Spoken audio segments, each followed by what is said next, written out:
اعوذ باللہ من الشیطان اللعین الرجیم بسم اللہ الرحمن الرحیم۔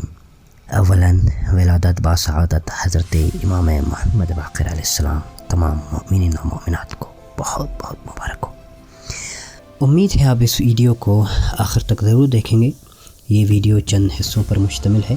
پہلا آپ کی تعارف، دوسرا آپ کی ولادت، تیسرا آپ کے اسم گرامی، کنیت اور القاب، چوتھا آپ کے وقت میں کون کون سے بادشاہ کی حکومت تھی، پانچواں واقع کربلا میں امام محمد باقر علیہ السلام کا حصہ کیا تھا، اور چھٹا آپ کے بعض علمی ہدایات اور ارشادات، ساتواں آپ کی شہادت، آٹھواں آپ کی اولادیں۔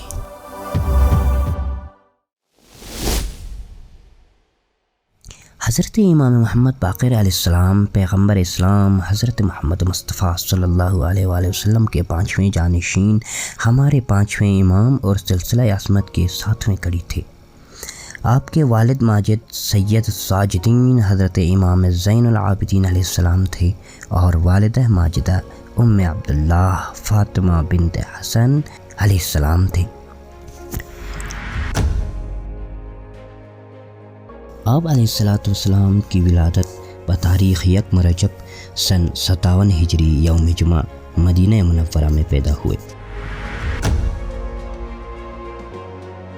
آپ کا اسم گرامی لوح محفوظ کے مطابق اور سرور کائنات صلی اللہ علیہ وآلہ وسلم کی تعیین کے مطابق محمد تھا۔ آپ کی کنیت ابو جعفر تھیں، اور آپ کے القاب کثیر تھے، جن میں باقر، شاکر، ہادی زیادہ مشہور تھے۔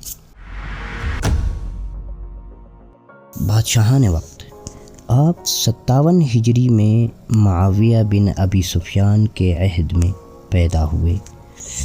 سن 60 ہجری میں یزید بن معاویہ بادشاہ وقت رہا۔ سن 64 ہجری میں معاویہ بن یزید اور مروان بن حکم بادشاہ رہے۔ سن 65 ہجری سے سن 86 ہجری تک عبد الملک بن مروان خلیفہ وقت رہا۔ پھر سن 86 ہجری سے سن 96 ہجری تک ولید بن عبد الملک نے حکمرانی کی۔ اسی نے سن 96 ہجری میں آپ کے والد ماجد کو درجہ شہادت پر فائز کر دیا۔ اسی 96 ہجری سے آپ کی امامت کا آغاز ہوا، اور سن 114 ہجری تک آپ فرائض امامت ادا فرماتے رہے۔ اسی دوران میں ولید بن عبد الملک کے بعد سلمان بن عبد الملک، عمر بن عبد العزیز، یزید بن عبد الملک اور ہشام بن عبد الملک بادشاہ وقت رہے۔ واقع کربلا میں امام محمد باقر علیہ السلام کا حصہ۔ آپ کی عمر ابھی 2.5 سال کی تھی کہ آپ کو حضرت امام حسین علیہ السلام کے ہمراہ وطن عزیز مدینہ منورہ چھوڑنا پڑا۔ پھر مدینہ سے مکہ اور وہاں سے کربلا کی صعوبت سفر برداشت کرنا پڑی۔ اس کے بعد واقع کربلا کے مصائب دیکھیں، کوفہ و شام کے بازاروں اور درباروں کا حال دیکھا۔ 1 سال شام میں قید رہے، پھر وہاں سے چھٹ کر 8 ربیع الاول سن 62 ہجری کو مدینہ منورہ واپس آئے۔ 7 سال کی عمر میں امام محمد باقر علیہ السلام کا حج خانہ کعبہ۔ علامہ جامع تحریر فرماتے ہیں کہ راوی بیان کرتا ہے کہ میں حج کے لیے جا رہا تھا، راستے پر خطرہ اور انتہائی تاریخ تھا۔ میں نے لقدق صحرا میں پہنچا تو ایک طرف سے کچھ روشنی کی کرن نظر آئی۔ میں اس کی طرف دیکھ ہی رہا تھا کہ ناگاہ ایک 7 سال کا لڑکا میرے قریب آ پہنچا۔ میں نے سلام کا جواب دینے کے بعد اس سے پوچھا کہ آپ کون ہیں، کہاں سے آ رہے ہیں اور کہاں کا ارادہ ہے، اور آپ کے پاس زاد راہ کیا ہے؟ اس نے جواب دیا، سنو، میں خدا کی طرف سے آ رہا ہوں اور خدا کی طرف جا رہا ہوں۔ میرا زاد راہ تقویٰ ہے۔ میری عربی نسل قریشی خاندان اور علوی نژاد ہوں۔ میرا نام محمد بن علی بن حسین بن علی بن ابی طالب ہے۔ یہ کہہ کر وہ نظروں سے غائب ہو گئی، اور مجھے پتہ نہ چل سکا کہ آسمان کی طرف پرواز کر گئے یا زمین میں سما گئے۔ جب آپ کی عمر تقریباً 38 سال کی ہوئی تو ولید بن عبد الملک نے آپ کے والد ماجد حضرت امام زین العابدین علیہ السلام کو سن 98 ہجری میں زہر دغا سے شہید کر دیا۔ آپ نے فرائض تجہیز و تکلیف سر انجام دیے، آپ ہی نے نماز پڑھائی۔ ملا جامی لکھتے ہیں کہ حضرت امام زین العابدین علیہ السلام نے اپنے بعد آپ کو اپنا وصی مقرر فرمایا، کیونکہ آپ ہی تمام اولاد میں افضل و ارفع تھے۔ اپنے والد ماجد کی ظاہری وفات کے بعد آپ امام زمانہ قرار پائے اور آپ پر امامت کی فرائض کی ادائیگی کی ذمہ داری عائد ہو گئی۔ علامہ محمد بن طلحہ شافعی لکھتے ہیں کہ جابر جعفی کا بیان ہے کہ میں ایک دن حضرت امام محمد باقر علیہ السلام سے ملا تو آپ نے فرمایا، اے جابر، میں دنیا سے بالغ بے فکر ہوں، کیونکہ جس کے دل میں دین خالص ہو وہ دنیا کو کچھ نہیں سمجھتا، اور تمہیں معلوم ہونا چاہیے کہ دنیا چھوڑی ہوئی سواری، اتارا ہوا کپڑا اور استعمال کی ہوئی عورت ہے۔ مومن دنیا کی بقا سے مطمئن نہیں ہوتا اور اس کی دیکھی ہوئی چیزوں کی وجہ سے نور خدا اس سے پوشیدہ نہیں ہوتا۔ مومن کو تقوی اختیار کرنا چاہیے کہ وہ ہر وقت اسے متفقہ اور بیدار رکھتا ہے۔ سنو، دنیا ایک سرائے فانی ہے، اس میں آنا جانا لگا رہتا ہے، آج آئے اور کل گئے، اور دنیا ایک خواب ہے جو کمال کی مانند دیکھی جاتی ہے اور جب جاگ اٹھے تو کچھ نہیں۔ آپ نے فرمایا، تکبر بہت بری چیز ہے، یہ جس قدر انسان میں پیدا ہوگا اسی قدر اس کی عقل گھٹے گی۔ کمینے شخص کا ہر جا گالی بکنا ہے۔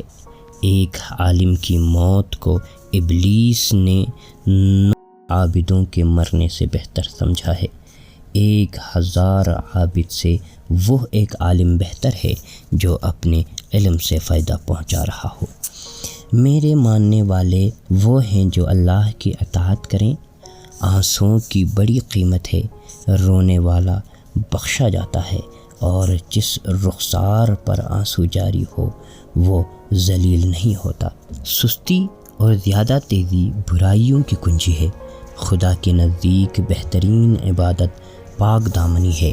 انسان کو چاہیے کہ اپنے پیٹھ اور اپنے شرمگاہوں کو محفوظ رکھے۔ دعا سے قضا بھی ٹل جاتی ہے۔ نیکی بہترین خیرات ہے۔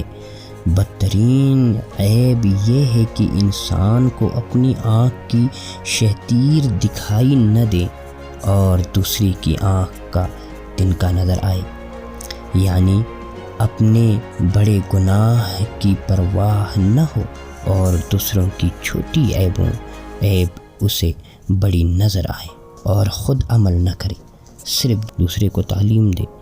جو خوشحالی میں ساتھ دے اور تنگدستی میں دور رہے وہ تمہارا بھائی اور دوست نہیں ہے۔ علامہ شبلی لکھتے ہیں کہ حضرت امام محمد باقر علیہ السلام نے فرمایا کہ جب کوئی نعمت ملے تو کہو الحمدللہ، اور جب کوئی تکلیف پہنچے تو کہو لا حول ولا قوت الا باللہ، اور جب روزی تنگی ہو تو کہو استغفر اللہ۔ دل کو دل سے راہ ہوتی ہے، جتنی محبت تمہارے دل میں ہوگی اتنی ہی تمہارے بھائی اور دوستوں کے دل میں بھی ہوگی۔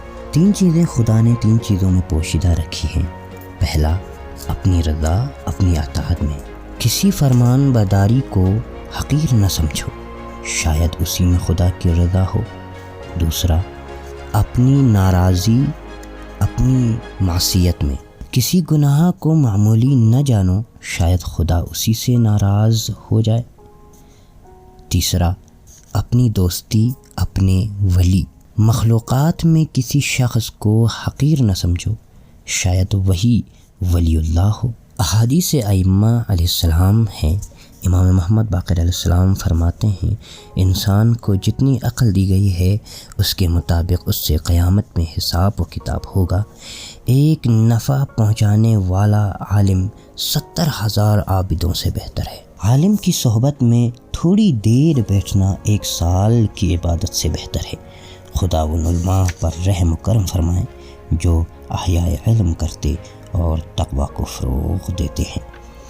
علم کی زکوٰۃ یہ ہے کہ مخلوق خدا کو تعلیم دی جائے۔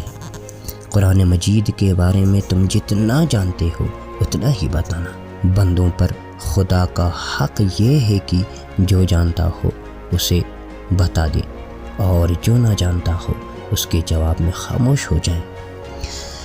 علم حاصل کرنے کے بعد اسے پھیلاؤ، اس لیے کہ علم کی بند رکھنے سے شیطان کا غالبہ ہوتا ہے۔ معلم اور متعلم کا ثواب برابر ہے۔ جس کی تعلیم کی غرض یہ ہو کہ وہ علماء سے بحث کریں اور لوگوں کو اپنی طرف مائل کریں، وہ جہنمی ہے۔ دینی راستہ رکھنے والا اور راستہ پانے والا دونوں ثواب کی میزان کے لحاظ سے برابر ہے۔ جو دینیات میں غلط کہتا ہو اسے صحیح بنا دو۔ ذات الہی وہ ہے جو عقل انسانی میں سما نہ سکے اور حدود میں محدود نہ ہو سکے۔ اس کی ذات مہم اور ادراک سے بالاتر ہے۔ خدا ہمیشہ سے ہے اور ہمیشہ رہے گا۔ خدا کی ذات کے بارے میں بحث نہ کرو ورنہ حیران ہو جاؤ گے۔ اجل کی 2 قسمیں ہیں، ایک اجل محتوم اور دوسرے اجل موقوف۔ دوسری سے خدا کے سوا کوئی واقف نہیں۔ زمین حجت خدا کے بغیر باقی نہیں رہ سکتی۔ امت بے امام کی مثال بھیڑ کے اس گلے کی ہے جس کی کوئی بھی نگرانی نہ ہو۔ امام محمد باقر علیہ السلام کی شہادت۔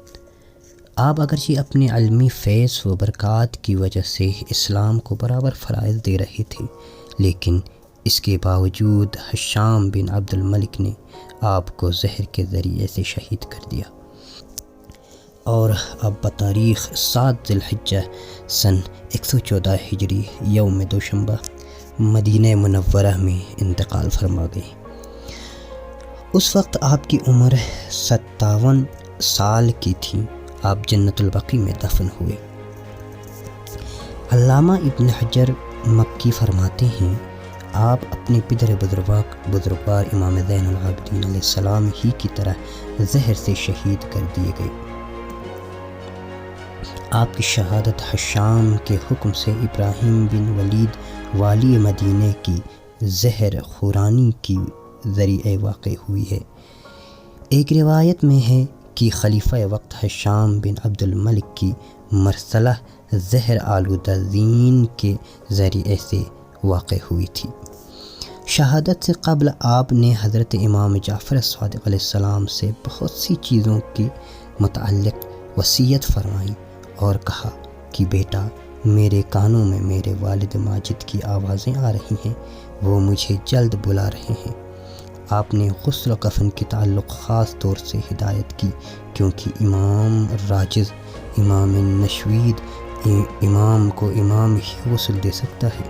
علامہ مجلسی فرماتے ہیں کہ آپ نے اپنی وصیتوں میں یہ بھی کہا کہ 800 درہم میری عزاداری اور میرے ماتم پر صرف کرنا، اور ایسا انتظام کرنا کہ 10 سال تک منی میں بدمانہ حج میری مظلومیت کا ماتم کیا جائے۔